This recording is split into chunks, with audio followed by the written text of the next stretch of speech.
జై శ్రీ గణేష. మనం మహాభారతం చెప్పుకుంటున్నాం. ఎంతవరకు వచ్చాము? విరాట పర్వం 5వ ఆశ్వాసంలో ఉన్నాము. విరాటుడు అదేవిధంగా పాండవులు ఉత్తరకి అభిమన్యుడికి పెళ్లి చేయాలనుకుంటున్నారు. దీనిలో భాగంగా ఇటు ద్వారకకు, అటు ద్రుపద మహారాజుకి, అదేవిధంగా విరాటుని బంధువులందరికీ కూడా కబురు పెడుతున్నారు. ఇది ఇలా ఉంటే అటువైపు మరి హస్తినాపురం అక్కడ ఉన్నటువంటి వాళ్ళందరూ కూడా కౌరవ సైన్యం అంతా కూడా అర్జునుడి చేతిలో ఓడిపోయింది కాబట్టి, ఓడిపోయి వాళ్ళు తిరిగి హస్తినాపురం వెళ్తున్నటువంటి క్రమంలో మార్గ మధ్యలో ఒక చోట ఆగుతారు. ఆగిన తర్వాత దుర్యోధనుడు, శకుని, దుశ్శాసనుడు అదేవిధంగా కర్ణుడు వీళ్ళు నలుగురు ఒక చోట చేరతారు. చేరి దుర్యోధనుడు అంటాడు, తాతగారు పదే పదే చెప్తున్నారు అజ్ఞాతవాస సమయం అయిపోయిందని. నేను ఎంత లెక్కలు వేసుకున్నా కానీ నాకు అజ్ఞాతవాస సమయం అయినట్టు అనిపించట్లేదు. మనం ఎందుకు అజ్ఞాతవాసం అయిందని ఒప్పుకోవాలి? మన లెక్క ప్రకారం అయితే అజ్ఞాతవాసం కాలేదు అంటారు. దానికి ముగ్గురు కూడా వంతపడతారు. ఇటు కర్ణుడు కూడా అవును కాలేదు అంటాడు. ఇద్దరు కూడా కాలేదు అంటారు. కాలేదు అనగానే సరే అయితే మనం ఎందుకు ఒప్పుకోవాలి దీన్ని అని చెప్పేసి వెంటనే ఒక దూతను పిలిచేసి ఆ దూతతోటి విరాట రాజ్యానికి కబురు పంపిస్తారు. అర్జునుడు అజ్ఞాతవాసం ముగియక ముందే బయటకొచ్చాడు కాబట్టి మీరు వెంటనే మళ్ళీ అజ్ఞాతవాసం చేయాలి. వెంటనే అరణ్యవాసం వెళ్ళిపోవాలని చెప్పేసి దుర్యోధనుడు చెప్పాడు అని చెప్పేసి కబురు పెడతాడు. ఇది వినగానే ధర్మరాజు విపరీతంగా నవ్వుతాడు. నవ్వి ఏంటి అజ్ఞాతవాసం అయిపోలేదా? అజ్ఞాతవాసం 100కి 100 పాలు అయిపోయింది. అర్జునుడు ఎట్టి పరిస్థితుల్లోనూ అజ్ఞాతవాసానికంటే ముందు బయటికి రాలేదు.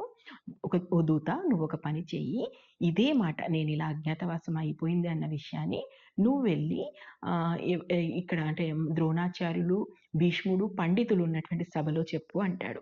అలాగే ఆ దూత వెళ్తాడు. దుర్యోధనుడితో పాటు పండితులందరూ ఉన్నటువంటి ఆ సభలో ఏదైతే అంటే సభ అంటే ఒక చిన్న ప్రాంతంలో వీళ్ళు ఉన్నారు కదా! అదే ప్రాంతంలో అందరూ కూర్చున్నటువంటి ప్రాంతానికి వెళ్ళి ఆ దూత చెప్తాడు. ఇలా ధర్మరాజు చెప్పాడు అజ్ఞాతవాసం సమయం పూర్తయిపోయింది అని చెప్పేసి. అస్సలు దూత తీసుకొచ్చిన సమాచారం వినగానే భీష్ముడు అగ్గి మీద గుగ్గిలమవుతాడు.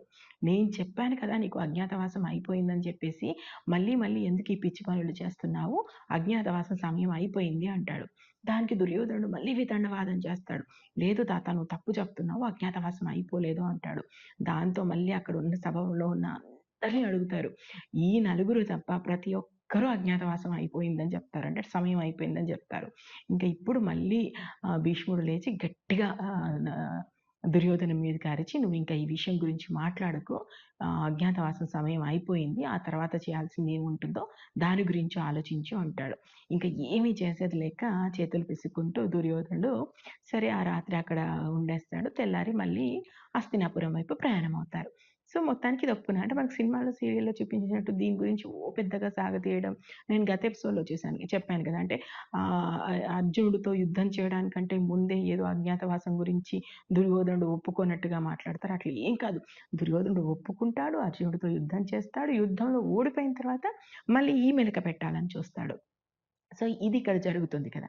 ఇప్పుడు ఇక్కడ మనకు మళ్ళీ విరాట రాజ్యంలో ముఖ్యంగా ఉపప్లావ్య నగరంలో కొంత ఒక 2, 3 రోజులు గడిచిన తర్వాత శ్రీకృష్ణుడు, బలరాముడు కుటుంబ సమేతంగా వస్తారు. ఎవరెవరు వస్తారు అంటే వాళ్ళ దగ్గరికి సాత్యకి, సుభద్ర, అభిమన్యుడు, కృతవర్మ, ప్రద్యుమ్నుడు, సాంబుడు, యయూధనుడు, రుక్ముడు, అక్రూరుడు వీళ్ళందరూ కూడా అక్కడికి వచ్చేస్తారు. అందరూ వచ్చేసి అందరితో మాట్లాడతారు. ముఖ్యంగా కృష్ణుడి కళ్ళు అర్జునుడిని వెతుకుతూ ఉంటాయి. ఎక్కడున్నాడు అని చెప్పేసి మెల్లగా పాండవుల దగ్గరికి వస్తాడు. పాండవులందరితో కూడా ఒకరితో మాట్లాడుతూ ఉంటాడు. ముందుగా ధర్మరాజుతో మాట్లాడతాడు. ఎలా ఉంది, ఎంత కష్టపడ్డారు మీరు అజ్ఞాతవాసంలో అని. విరాటుడు కూడా అజ్ఞాతవాసంలో ఇలా జరిగింది అలా జరిగింది అని చెప్పేసి శ్రీకృష్ణుడికి జరిగిందంతా వివరిస్తూ ఉంటాడు. ఇక అర్జునుడు, శ్రీకృష్ణుడు అయితే కళ్ళతోనే మాట్లాడుకుంటూ ఉంటారు. అసలు అర్జునుడు ఇంత కష్టపడ్డాడా అని చెప్పేసి తనలో తాను బాధపడుతూ ఉంటాడు.